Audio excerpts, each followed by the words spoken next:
Hi dear friends, ಹೇಗಿದ್ದೀರಾ? ಎಲ್ಲ ಚೆನ್ನಾಗಿದ್ದೀರಾ ಅಲ್ವಾ?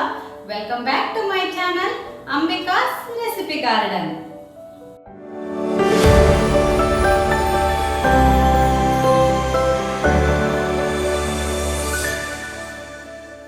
ಫ್ರೆಂಡ್ಸ್, ನೀವು ಹೀರೆಕಾಯಿಂದ ಬೇರೆ ರೀತಿಯ ಅಡುಗೆಗಳನ್ನ ಮಾಡಿರ್ತೀರ ಅಲ್ವಾ?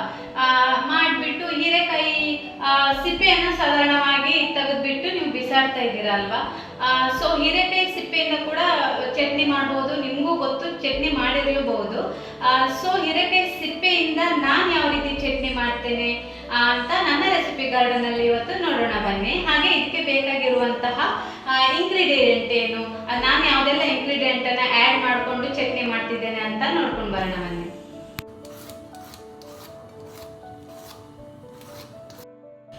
ಹೀರೆಕಾಯಿ ಚಟ್ನಿಗೆ ಬೇಕಾಗಿರುವಂತಹ ಮೇನ್ ಇಂಗ್ರೀಡಿಯೆಂಟ್ ಹೀರೆಕಾಯಿ ಸಿಪ್ಪೆಯನ್ನು ತಗೊಂಡಿದ್ದೇನೆ. ಇಲ್ಲಿ ನಾನೊಂದು 3 ಹೀರೆಕಾಯಿ ಆಗುವಷ್ಟು 3 ಹೀರೆಕಾಯಿಯ ಸಿಪ್ಪೆಯನ್ನು ಇಲ್ಲಿ ತಗೊಂಡಿದ್ದೇನೆ. ಹಾಗೆ ಒಂದು ಅರ್ಧ ಕಪ್ ಆಗುವಷ್ಟು ಕೊಬ್ಬರಿಯನ್ನು ಅಂದರೆ ಹಸಿ ಕಾಯಿ ತುರಿಯನ್ನು ತಗೊಂಡಿದ್ದೇನೆ. ಹಾಗೆ ಒಣಮೆಣಸು ಸ್ವಲ್ಪ ತಗೊಂಡಿದ್ದೇನೆ. ಒಣಮೆಣಸು ನಿಮಗೆ ಖಾರಕ್ಕೆ ತಕ್ಕ ಹಾಗೆ ಯೂಸ್ ಮಾಡಿ. ಅದೇ ರೀತಿ ಒಂದು ಹಸಿಮೆಣಸು ರುಚಿಗೆ ಸಹ ಒಳ್ಳೇದು ಬರ್ತದೆ, ಹಾಗೆ ಮತ್ತೆ ಖಾರ ಸಹ ಆಗ್ತದೆ. ಇದರಲ್ಲಿ ಬೇಕಾದರೆ ಯಾವುದಾದ್ರೂ ಒಂದರಿಂದ ಸಹ ಮಾಡ್ಬೋದು. ಅಂದರೆ ಬರೀ ಹಸಿಮೆಣಸನ್ನೇ ಹಾಕಿ ಸಹ ಚಟ್ನಿ ಮಾಡ್ಬೋದು, ಇಲ್ಲ ಬರೀ ಒಣಮೆಣಸನ್ನೇ ಹಾಕಿ ಸಹ ಚಟ್ನಿ ಮಾಡ್ಬೋದು. ನಾನಿಲ್ಲಿ ಎರಡನ್ನು ತಗೊಂಡಿದ್ದೇನೆ. ಅದೇ ರೀತಿ ಒಂದು ಸ್ವಲ್ಪ ಶುಂಠಿಯನ್ನು ತಗೊಂಡಿದ್ದೇನೆ. ಹಾಗೆ ಧನಿಯಾವನ್ನು ಒಂದು 1 ಟೇಬಲ್ ಸ್ಪೂನ್ ಆಗುವಷ್ಟು ತಗೊಂಡಿದ್ದೇನೆ. ಅದೇ ರೀತಿ ಬೆಳ್ಳುಳ್ಳಿ ಒಂದು 4-5 ಎಸಳನ್ನು ತಗೊಂಡಿದ್ದೇನೆ. ಹಾಗೆ ಹುಳಿಗೆ ಇದು ಹುಣಸೆ ಹಣ್ಣನ್ನು ತಗೊಂಡಿದ್ದೇನೆ. ಹಾಗೆ ಉಪ್ಪು ಕೂಡ ಬೇಕು ನಮಗೆ. ಅದೇ ರೀತಿ ನಾನು ಆನಿಯನ್ನನ್ನು ಒಂದು ಅರ್ಧ ಆನಿಯನನ್ನು ಚಿಕ್ಕ ಚಿಕ್ಕ ಚಿಕ್ಕ ಪೀಸ್ಗಳನ್ನಾಗಿ ಮಾಡಿ ಕಟ್ ಮಾಡಿ ಇಟ್ಕೊಂಡಿದ್ದೇನೆ. ಮೊದಲಿಗೆ ನಾವು ಈ ಹೀರೆಕಾಯಿ ಓಡನ್ನು ಬಿಸಿ ಮಾಡ್ಕೊಳ್ಬೇಕಾಯ್ತಾ, ಬೇಯಿಸ್ಕೊಳ್ಬೇಕು. ಸೊ ನಾವೀಗ ಇದನ್ನು ಬೇಯಿಸ್ಕೊಳ್ಳೋಣ. ನಂತರ ಎಲ್ಲ ಇಂಗ್ರೀಡಿಯೆಂಟ್ ಹಾಕಿ ಮಿಕ್ಸಿಯಲ್ಲಿ ಬ್ಲೆಂಡ್ ಮಾಡಿಕೊಂಡ್ರೆ ಆಯಿತು.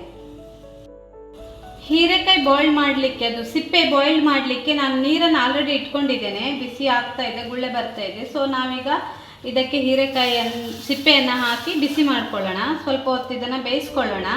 ಪೂರ್ತಿ ಬೇಯಬೇಕಂತ ಇಲ್ಲ, 3/4 ಅಂಶ ಬೆಂದರೂ ಸಾಕಾಗ್ತದೆ.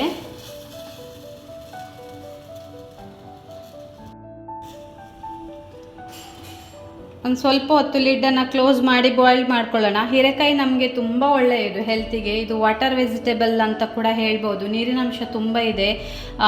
ವೆಯ್ಟ್ ಲಾಸ್ ಮಾಡೋರಿಗೆ ತುಂಬ ಒಳ್ಳೆಯದು, ಯಾಕಂದರೆ ಇದು ಲೋ ಕ್ಯಾಲೋರಿ ವೆಜಿಟೇಬಲ್. ಅದೇ ರೀತಿ ವೈಟಮಿನ್ ಎ ಇರೋದ್ರಿಂದ ಕಣ್ಣಿನ ದೃಷ್ಟಿಗೆ ಕೂಡ ತುಂಬ ಒಳ್ಳೆಯದು. ಐರನ್ ಡೆಫಿಷಿಯನ್ಸಿ ಇರುವವರು ಹೀರೆಕಾಯಿಯನ್ನು ನಿಯಮಿತವಾಗಿ ಸೇರಿಸೋದ್ರಿಂದ ಐರನ್ ಡೆಫಿಷಿಯನ್ಸಿಯಿಂದನೂ ಹೊರಗೆ ಬರ್ಬೋದು. ಆ್ಯಂಡ್ ಕಾನ್ಸ್ಟಿಪೇಷನ್ ಪ್ರಾಬ್ಲಮ್ ಇರುವವರಿಗೆ ಕೂಡ ಈ ವೆಜಿಟೇಬಲ್ ತುಂಬ ಹೆಲ್ಪ್ಫುಲ್ ಆಗಿದೆ. ಸೊ ಒಂದು ಒಳ್ಳೆ ವೆಜಿಟೇಬಲ್ ಇದು. ಇದನ್ನು ಇವತ್ತು ಚಟ್ನಿ ಮಾಡಿ ನೋಡೋಣ. ಬಾಯ್ಲ್ಡ್ ಆಗಿದೆ, ಇದು ಆಲ್ಮೋಸ್ಟ್ ಬಾಯ್ಲ್ಡ್ ಆಗಿದೆ. ಈಗ ನಾವು ಸ್ಟವನ್ನು ಆಫ್ ಮಾಡ್ಕೊಳ್ಳೋಣ.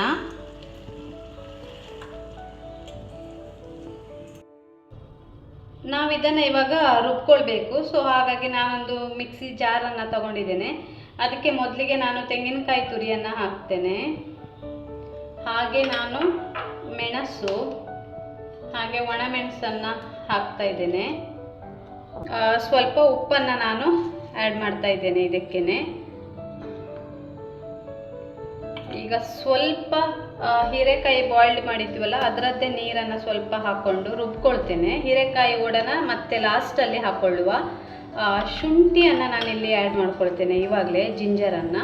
ಬೆಳ್ಳುಳ್ಳಿ ಮತ್ತು ಹೀರೆಕಾಯಿ ಓಡನ್ನು ಲಾಸ್ಟಲ್ಲಿ ಹಾಕ್ಕೊಳ್ಳುವ. ತುಂಬ ನುಣ್ಣಗೆ ರುಬ್ಬೇಕಂತ ಇಲ್ಲ, ಸ್ವಲ್ಪ ಜರಿ ಜರಿಯಾಗಿ ರುಬ್ಕೊಂಡ್ರೆ ಸಾಕು.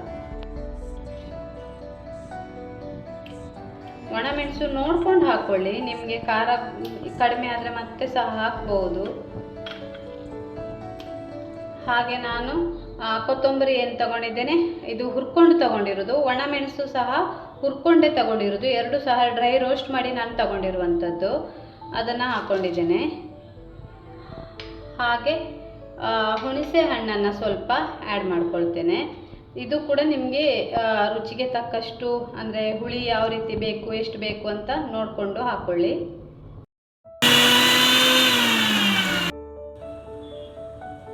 ನೋಡಿ ಈ ಹದಕ್ಕೆ ಬಂದಿದೆ. ಇದು ಜಾಸ್ತಿ ಸ್ಮೂತಾಗಿ ಕೂಡ ಬಂದಿಲ್ಲ, ಸ್ವಲ್ಪ ಜರಿಯಾಗೇ ಇದೆ. ಈಗ ಇದಕ್ಕೆ ನಾನು ಬೇಯಿಸ್ಕೊಂಡಂತಹ ಹೀರೆಕಾಯಿ ಸಿಪ್ಪೆ ಇದೆಯಲ್ಲ ಅದನ್ನು ಹಾಕ್ಕೊಳ್ಳೋಣ. ಅದೇ ರೀತಿ ನಾನು ಬೆಳ್ಳುಳ್ಳಿಯನ್ನು ತಗೊಂಡಿದ್ದೇನಲ್ಲ ಆ ಬೆಳ್ಳುಳ್ಳಿಯನ್ನು ಹಾಕಿ ರುಬ್ಕೊಳ್ಳೋಣ. ಹೀರೆಕಾಯಿ ಕೂಡ ತುಂಬ ಸ್ಮೂತಾಗಿ ರುಬ್ಬೇಕಂತ ಏನಿಲ್ಲ.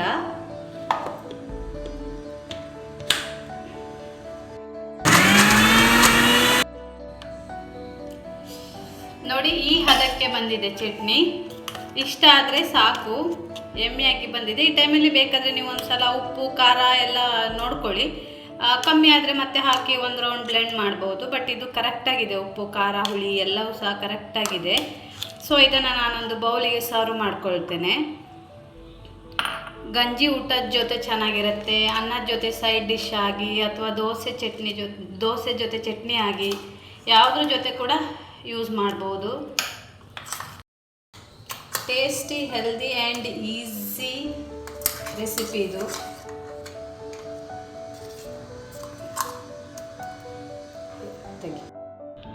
ಚಟ್ನಿ ರೆಡಿಯಾಗಿದೆ. ಸೊ ನೋಡಿ ಈ ಥರನೇ ಬರಬೇಕು. ತುಂಬ ನೀರಾಗಿಯೂ ಬರಬಾರ್ದು, ತುಂಬ ಗಟ್ಟಿಯಾಗಿ ಸಹ ಇರಬಾರ್ದು. ಈ ಲೆವೆಲಲ್ಲೇ ಇರಬೇಕು ಕನ್ಸಿಸ್ಟೆನ್ಸಿ. ಸೊ ನಾವು ಈ ಟೈಮಲ್ಲಿ ನಾನು ಚಿಕ್ಕದಾಗಿ ಹೆಚ್ಕೊಂಡಿದ್ದೇನಲ್ವ ಆನಿಯನ್ನ, ಅದನ್ನು ಈಗ ಹಾಕ್ಕೊಳ್ತಾ ಇದ್ದೇನೆ. ಈಗ ಇದು ಸರ್ವ್ ಮಾಡಲಿಕ್ಕೆ ರೆಡಿಯಾಗಿದೆ.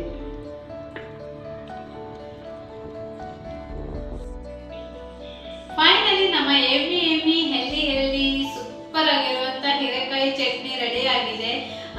ಸೊ ಇದನ್ನು ನೀವು ಕೂಡ ನಿಮ್ಮ ಮನೆಯಲ್ಲಿ ಮಾಡಿ ತಿಂದು ನನಗೆ ಕಮೆಂಟ್ ಮೂಲಕ ಹೇಳಿ.